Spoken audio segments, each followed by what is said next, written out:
Continuamos com o nosso tema, as vanguardas europeias do século XX. Mantive na capa esse trabalho de Salvador Dalí, criança geopolítica observando o nascimento do novo homem, que se expressa de um modo muito eloquente, talvez como todos nos sentimos, tentando nascer de um mundo que parece que se derrete, que parece que se quebra. Essa obra é feita em 1943, assim como todas essas vanguardas tentam responder à crise da racionalidade, à crise da humanidade a partir das duas grandes guerras. Então, cada um desses movimentos, a seu modo, tentará dar sentido a essa fragmentação, a essa desconstrução da sociedade e da cultura ocidental. Nosso livro dedica 3 capítulos a esses movimentos, desde o capítulo com o qual já iniciamos as vanguardas europeias, o capítulo 20, com alguns movimentos, expressionismo, cubismo, o fauvismo, são os 3 que já vimos. Dá sequência em outros movimentos vanguardistas, justamente aqui uma obra de Salvador Dalí, do surrealismo, no capítulo 21, e ainda terá o capítulo 22 com as vanguardas russas, construtivismo.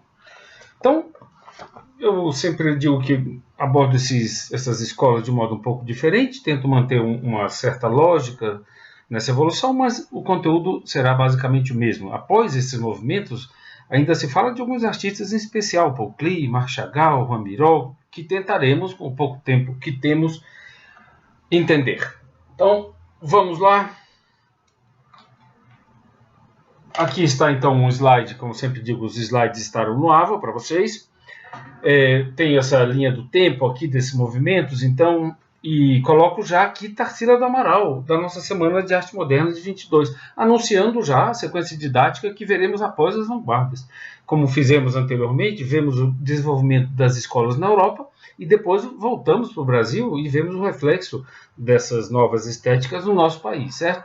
Então, já anunciando aqui a Semana de Arte Moderna de 22, que vem após, então, as vanguardas europeias.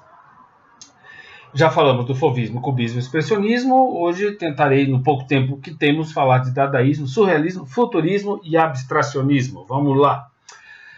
Dadaísmo. Dadaísmo é justamente a Primeira Guerra Mundial. Esses artistas ficam em Zurique durante a Primeira Guerra, não podem voltar para casa, ficam meio que isolados. Então, vamos lá. Influenciados por outros movimentos de vanguarda, cubismo, futurismo e expressionismo, suas manifestações foram diversificadas, incluindo performance, poesia, fotografia, escultura, pintura e colagem. A palavra Dada foi escolhida para simbolizar o caráter antirracional do movimento, claramente contrário à Primeira Guerra Mundial e aos padrões da arte estabelecida na época. Disse que essa palavra foi encontrada abrindo um dicionário por acaso, ao acaso, Dada é como a criança se manifesta. Então, na sua própria prática artista, eles estavam de algum modo expressando essa irracionalidade e tentando encontrar uma superação dessa situação da cultura diante do desastre da guerra, certo? Muitos de seus seguidores deram início posteriormente ao surrealismo e seus parâmetros influenciam a arte até hoje. A introdução do acaso foi uma forma de desafiar normas estéticas e questionar o papel do artista no processo criador. Introduzir o uso de objeto cotidiano, apresentados como uma obra de arte, com poucas modificações. É o ready-made, em inglês, aquilo que já está pronto. Questionou a própria definição da arte e seu propósito na sociedade. De certo modo, pode-se dizer que o dadaísmo foi o primeiro movimento de arte conceitual. Já falamos sobre esse movimento que começa com os realistas em busca da própria linguagem e no final está se questionando o que é arte. Qualquer coisa se transforma em arte. Com Marcel Duchamp e nos Estados Unidos com Andy Warhol, esses artistas vão apresentar uma caixa de sabão em pó e dizer isso é arte. Então está se falando de arte conceitual, não mais de estética, já é outro nível de análise, de entendimento do que é arte. O foco não estava na elaboração de objetos agradáveis, mas no questionamento radical da ordem burguesa. Coloquei aqui um trechinho do manifesto do dadaísmo de Tristan Tzara, que publicou esse manifesto dadaísta. Aspas, eu redijo um manifesto e não quero nada. Eu digo, portanto, certas coisas e sou, por princípio, contra manifestos. Pela contínua contradição, pela afirmação também, eu não sou nem pró nem contra e não explico porque eu odeio o bom senso. acho que dispensa explicações, essa contradição ambulante que nos lembra até Raul Seixas. Aí está então Marcel Duchamp, o autor do famoso mictório, chamado por ele de fonte. Vamos lá, Duchamp se opunha ao que ele dizia ser a arte retiniana, a arte ocular da retina, ou seja, uma arte que agrada a vista. Pode-se compreender a sua arte como esforço para se afastar dessa arte retiniana em direção a uma arte mais cerebral, em que aspectos intelectuais do trabalho artístico são mais destacados. Então, Duchamp, na realidade, era um grande provocador, um criador de polêmica, e nesse sentido é que devemos entender essas obras. São provocações, são questionamentos radicais, como já dissemos, do dadaísmo, com relação à própria cultura, o que tem valor. E, como já disse, são manifestações a partir dessa crise da civilização.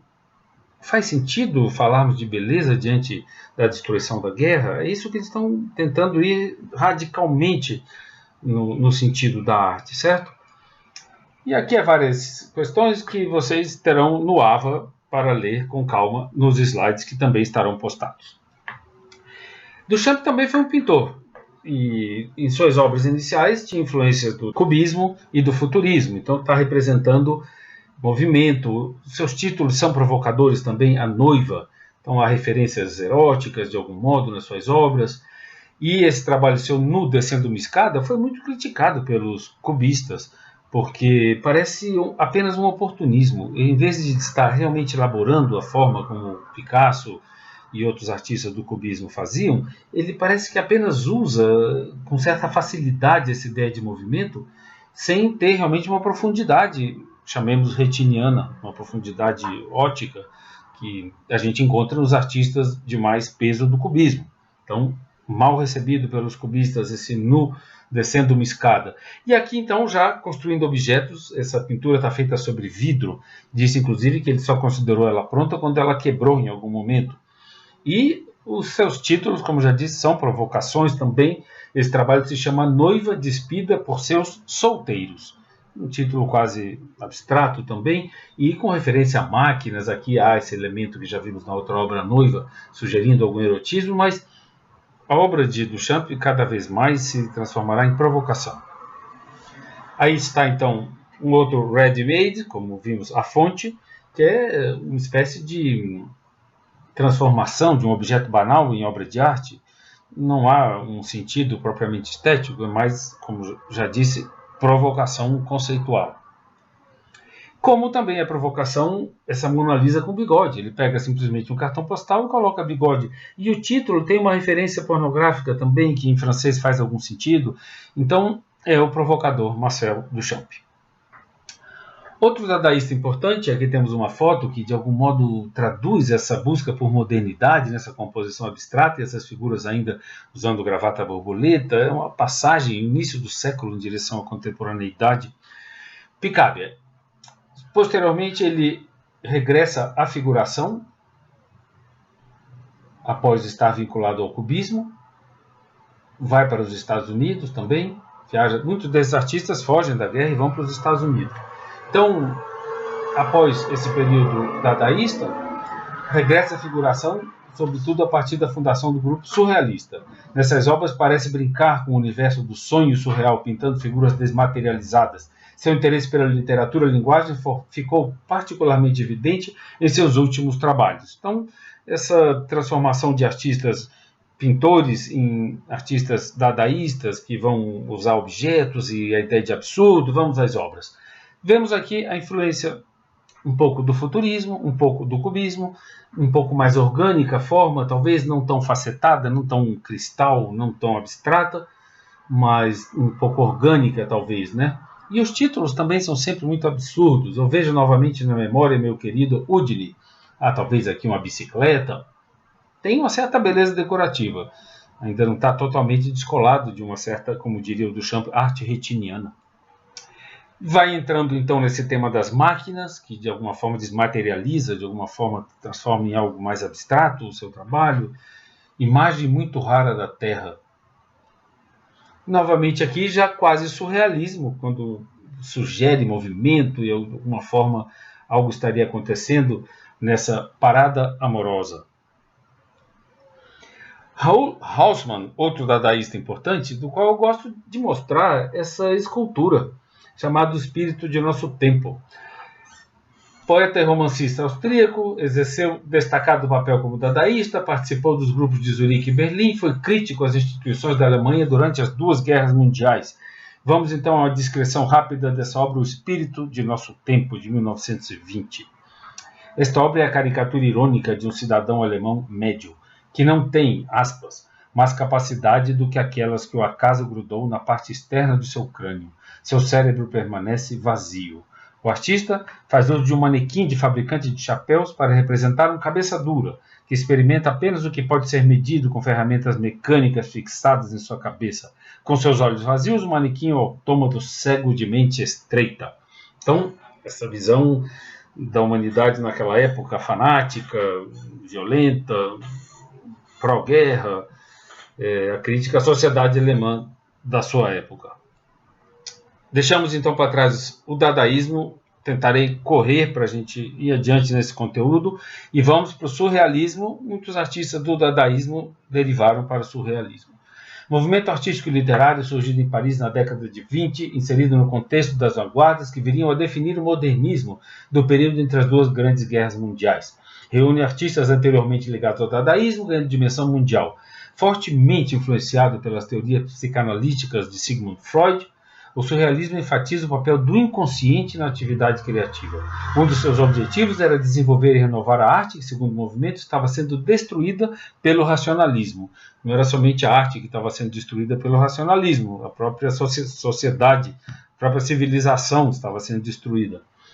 Desse modo, desenvolveram técnicas de pintura escrita que permitiriam a expressão do inconsciente. Essa é uma das respostas muito férteis à questão da irracionalidade da sociedade, quando os artistas vão buscar, então, no mundo dos sonhos, no mundo do acaso, tendo algumas ferramentas, né, que, de algum modo, favorecem a expressão do inconsciente, como a escrita automática e o trabalho sobre texturas. Vamos ver alguns artistas que utilizam esses modos mecânicos para, como dizia até Leonardo da Vinci. Lembrando aqui, Leonardo da Vinci aconselhava a seus alunos observarem as manchas de mofo na parede, observarem as nuvens, porque nessas imagens aparentemente sem representação, muitas vezes nós vemos sugestões de figuração.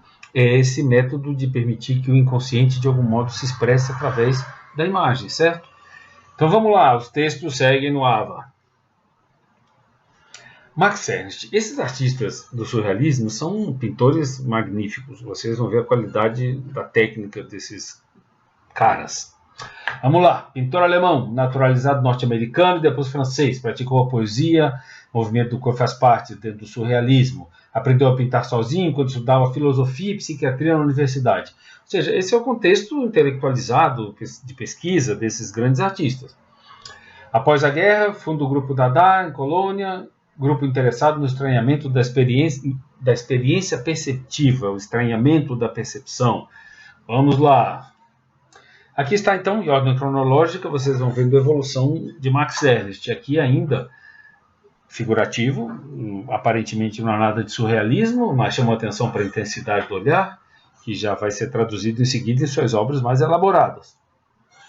Aqui nos lembra os trabalhos dos dadaístas, meio mecânico, meio figura. Catarina Ondulatus, títulos sempre enigmáticos, sugere uma espécie de robô, uma espécie de máquina, algo orgânico, já que surge aqui. É uma obra que busca a sua vida, então, não em elementos descritivos ou literários, como já dissemos, estamos saindo da literatura e indo em direção a outro tipo de simbolismo. E aqui, então, uma das técnicas que Max Ernst é mestre em usar é o frottage.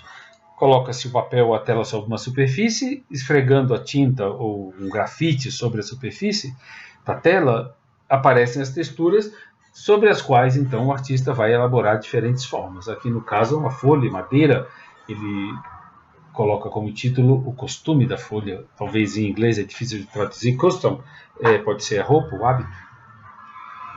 Novamente, aqui, a expressão dessa técnica de frotagem. Vemos uma corda, alguma superfície que ele, então, através de frotar com a tinta, né, de esfregar a tinta sobre a superfície, vem essas texturas e ele então cobre o fundo e destaca essas formas enigmáticas, meio orgânicas, meio animais. Disse que fica preso num castelo durante uma semana e onde há livros antigos, bibliotecas, revistas ilustradas. E faz uma série famosa no surrealismo que se chama Uma Semana de Bondade, onde vai, através de recortes, criar esses mundos absolutamente oníricos, de sonho, inquietantes. Então vou mostrar apenas algumas nos links a acesso a centenas desses trabalhos. Esse é um dos mais famosos. Sugere, claro, agressividade masculina. A interpretação é de sonho, é psicanalítica. E estamos falando de sonhos. Alguém já sonhou com o mar invadindo sua casa? Sala de aula, gostava muito de perguntar isso para os alunos. Começava a aula sobre surrealismo, estou me lembrando agora, perguntando para os alunos: alguém lembra do que sonhou hoje? E ainda dizia: alguns sonhos sabemos que são inconfessáveis, mas alguém lembra algo que sonhou hoje? E viam coisas muito interessantes. Inclusive alunos sonhando sobre o próprio colégio militar, que a gente interpretava os sonhos e fazia um trabalho psicanalítico. E muitos alunos, claro, já sonharam que voam, sonharam com o mar que invade a nossa casa. Temas todos caros aos surrealistas. Mais um. E aqui temos então essa técnica maravilhosa que já anunciei para vocês desse grande artista. Esse trabalho se chama O Anjo da Lareira. Será que ele quer nos dizer, talvez está falando da vitalidade dos instintos? Tem até um certo humor nesse sorriso, nessa figura que parece que se agarra a outra. É um humor de uma vitalidade um pouco estranha e suspeita, às vezes um pouco bizarra, mas sem dúvida com grande vitalidade. Novamente aqui um trabalho com essa técnica de frotagem maravilhosa, Epifania.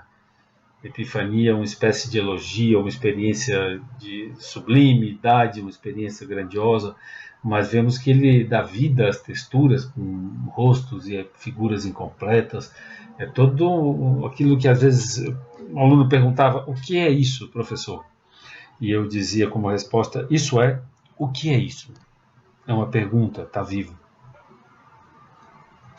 Europa depois da guerra. Esqueci de traduzir alguns títulos do inglês. Vemos aqui claramente essa técnica que ele utiliza de frotagem em superfícies e depois então trabalhando com o fundo, delimitando as formas e elaborando algumas figuras que surgem com mais precisão. Aqui um detalhe dessas pinturas espantosas. Essa é uma das mais incríveis, está em capa de muitos livros sobre surrealismo. O Olho do Silêncio. Novamente são texturas que ele consegue com essa técnica do frotagem e posteriormente criando então planos e diferentes formas a partir da sugestão que essas texturas trazem. E aqui inclui ainda uma figura feminina. O Olho do Silêncio, onde há uma água refletindo superfície, sempre há uma sugestão de silêncio. E caminhando então em direção à abstração, estamos em ordem cronológica, a jangada colorida da medusa, há ainda uma sugestão de paisagem, algo aqui talvez de um olho, mas vai se tornando uma dinâmica apenas quase abstrata em função da simplificação das formas. Vamos em frente, um doloroso resumo, porque esses artistas têm milhares de obras magníficas. Salvador Dalí. Dalí dizia, eu comentava em sala, que a única diferença entre ele e um louco é que ele não era louco. Dalí era louco. E louco com relação ao erotismo, louco em vários sentidos. Mas um gênio, um grande artista. Então, importante pintor espanhol, conhecido por seu surrealismo, seu trabalho chama atenção pela incrível combinação de imagens bizarras, oníricas, realizadas com excelente qualidade plástica. Insistiu, uma das loucuras, por exemplo, de Dalí, em sua linhagem árabe, alegando que seus antepassados eram descendentes de mouros que ocuparam o sul da Espanha por quase 800 anos. Atribuía a isso seu amor por tudo que é excessivo e dourado, sua paixão pelo luxo e seu amor oriental por roupas. Dalí era um apaixonado por riqueza, por dinheiro, por ouro, por luxo. Ele e sua esposa, Gala, tinha uma reconhecida tendência a atitudes e realizações extravagantes destinadas a chamar a atenção, o que por vezes aborrecia aqueles que apreciavam a sua arte, ao mesmo tempo que incomodava os seus críticos. já que sua forma de ser teatral e excêntrica tendia a eclipsar o seu trabalho artístico. O que mostra ele jovem, parece um jovem tão contemporâneo, mas é uma obra e uma vida extraordinária. Escrevia muito bem, criou um método que ele chamou de paranoico crítico, que é espantoso, com o qual analisa suas próprias imagens. Então, infelizmente, o resumo do resumo, vamos às obras.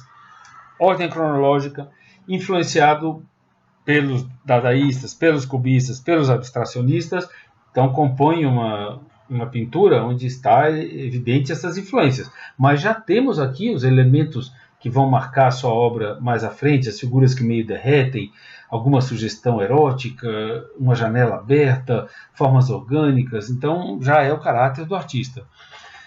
Dali tinha uma outra frase muito boa também, que eu me lembro agora, que ele falava que sobre Picasso, outro grande artista espanhol. Ele tem textos fantásticos sobre Picasso. Ele dizia: Picasso é espanhol, eu também. Picasso é um grande artista, um gênio, eu também. Picasso é comunista, eu também não. Era outra das ironias tiradas de Dalí. Ele era um franquista, apoiador de Franco, um artista católico, dentro de toda a sua loucura. Vamos então em ordem cronológica. Aqui o erotismo de Dalí já começa a se manifestar, a sua obsessão com algumas formas que parece que se derretem, com essa luminosidade um tanto metafísica. Aqui, por exemplo, o trabalho já se chama Academia Neocubista. É como se ele trabalhasse o cubismo com referências greco-romanas. Então, está deformando a figura, mas ainda mantém de algum modo identificáveis elementos da representação. E, claro, elementos da praia, do mar, o marinheiro. Então, o caráter de Dalí se desenvolvendo no contexto de sua época, da estética de sua época.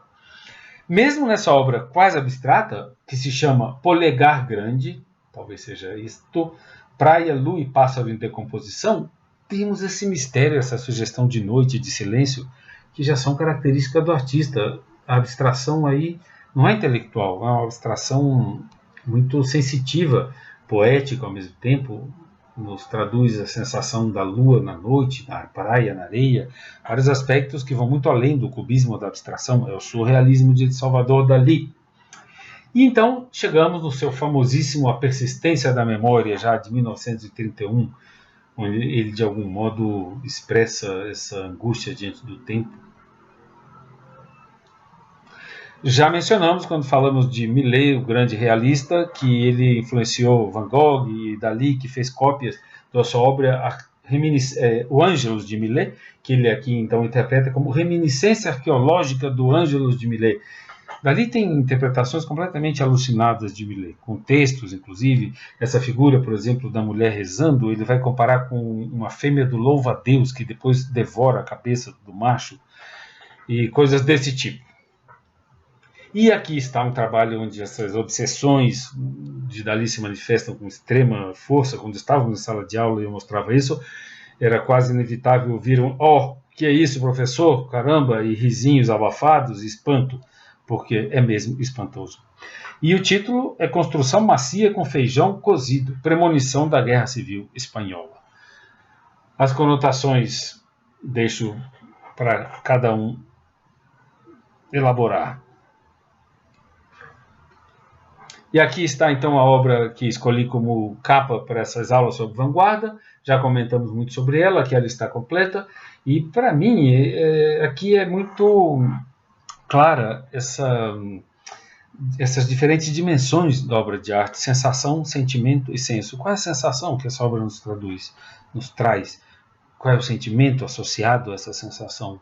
E qual é o conceito que podemos extrair ao analisar todo o contexto no qual a obra foi feita? É o nascimento de um novo homem. Isso parece estar acontecendo agora.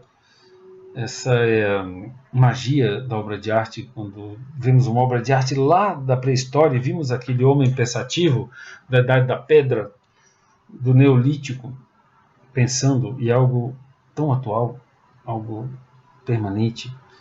Então, aí está Dalí traduzindo essas angústias humanas sempre presentes. E gosto aqui de mostrava nas aulas passadas, no meu primeiro ano no colégio, eu ainda trabalhava como ilustrador no Correio Brasiliense, no jornal Correio Brasiliense. E tinha então o prazer, às vezes, de mostrar um trabalho meu que tinha saído naquele mesmo dia, ou há poucos dias, na imprensa. E, inclusive, perguntava em sala de aula quem lê jornal. Ninguém mais lê jornal.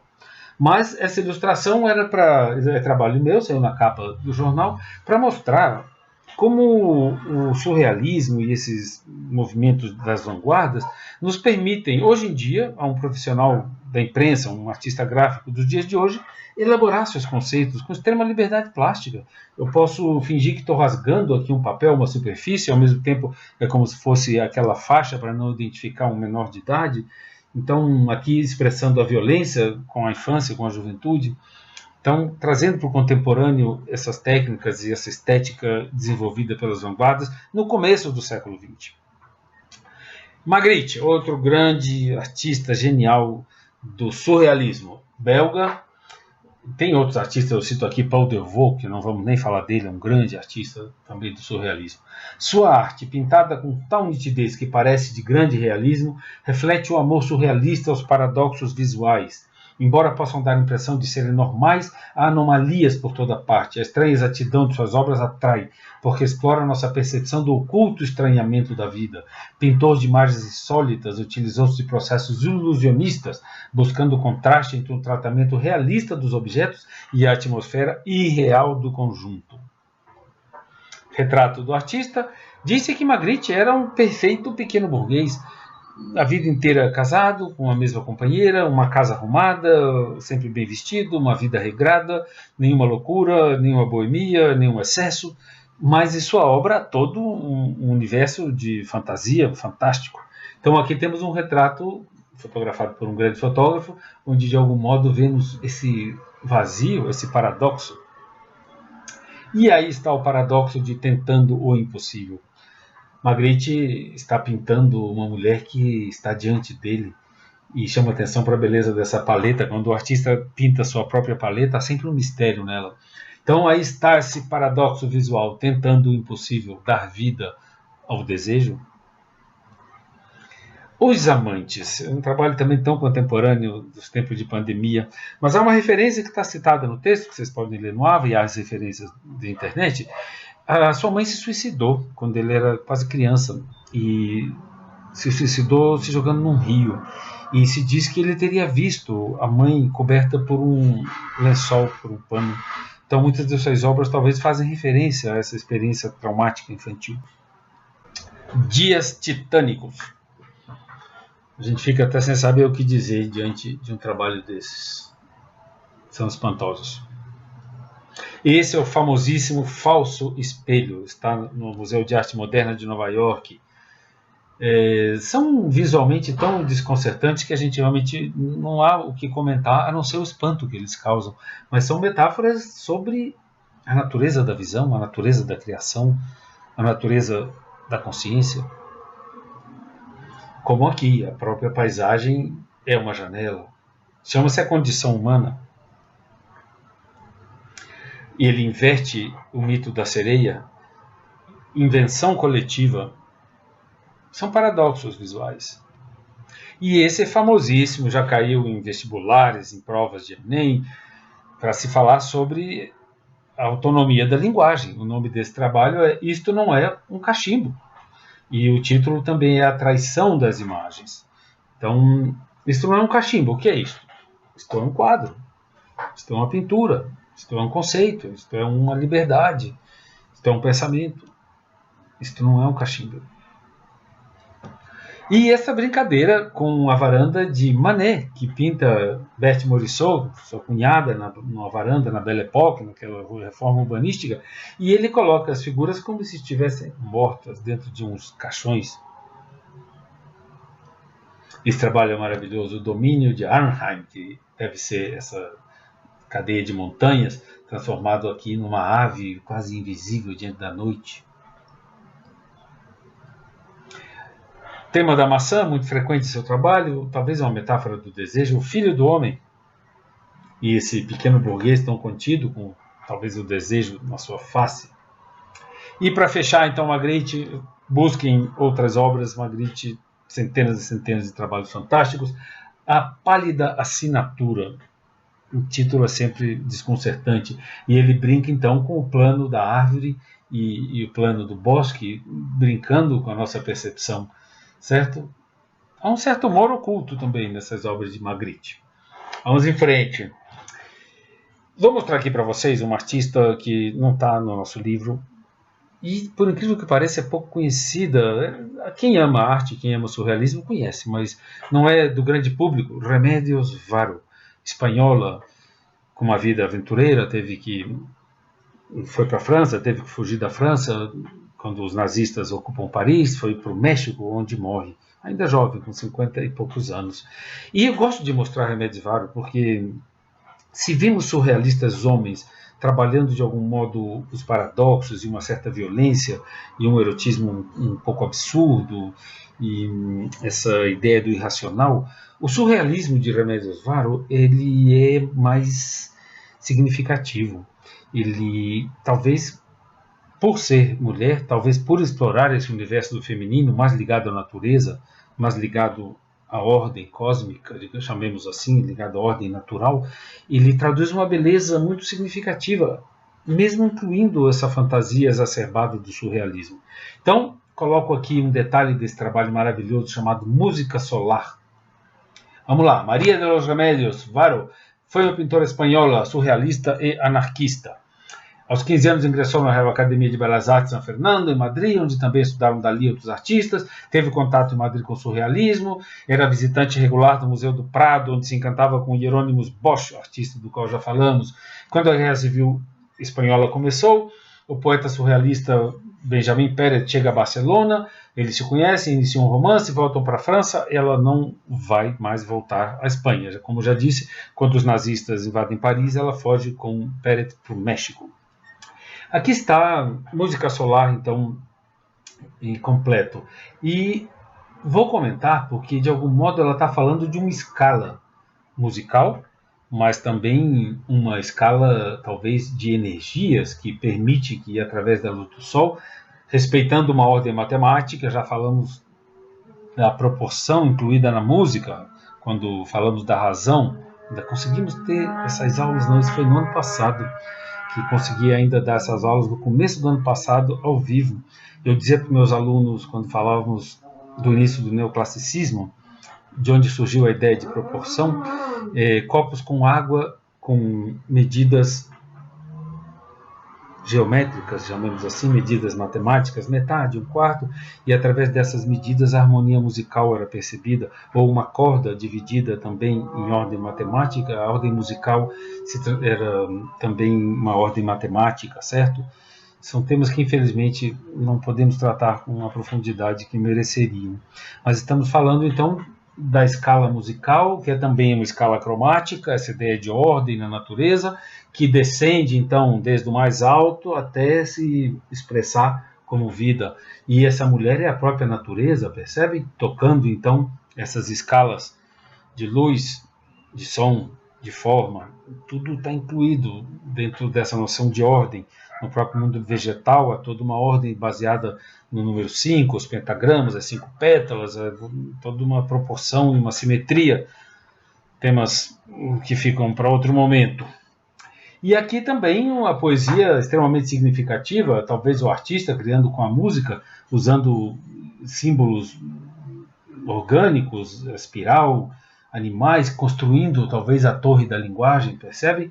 Então há toda uma metafísica nessa estética, não é apenas o irracional. Acho que esse é o ponto importante, não é apenas nesse sentido que falamos da resposta à irracionalidade da guerra. Aqui há uma tentativa talvez feminina, talvez criativa, talvez mais saudável, nesse sentido de dar sentido e não apenas expressar a falta de sentido. Assim como esse trabalho chamado Harmonia, onde novamente estamos falando de música, uma espécie de anjo que se revela nessa espécie de parede transparente, e várias coisas acontecendo aqui com essa mulher que de algum modo organiza essa escala, com elementos orgânicos, cristais e a própria música. Então, é o surrealismo no sentido da fantasia, mas é um surrealismo extremamente criativo também no sentido da harmonia. Um detalhe do quadro, onde vemos que a vida está presente no chão, na cadeira, na própria escada, de algum modo se manifesta uma névoa, tudo está vivo. E ela vai traduzir alguns conceitos de uns filósofos místicos, aqui se chama Mingau Estelar, está traduzindo aqui a ideia do alimento cósmico, com o qual ela está sendo moída e alimentando a Lua. Um detalhe desses trabalhos são ilustrações, no sentido narrativo. O Rei, explorando o caminho do rio Orinoco. São trabalhos de extrema beleza, não resisto de mostrar talvez mais do que deveria a vocês, mas eu sou encantado com Remedios Varo. E aqui estão então suas fantasias femininas, Aurora.